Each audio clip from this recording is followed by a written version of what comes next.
Hey everyone, welcome back to another tutorial.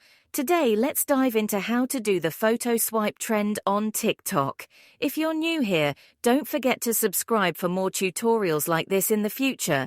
First things first, ensure that your TikTok app is updated to the latest version. This ensures you have access to all the latest features. Now open TikTok and tap on the little plus sign at the center of the screen to create a new TikTok video. Next, tap on the Upload button on the right side to access your photo gallery. Select the photos you want to include in your video. The order you select them in will determine the sequence they appear in your video. You can rearrange the order of the photos by long pressing on them and dragging them into place. Once you've arranged your photos, tap on Next.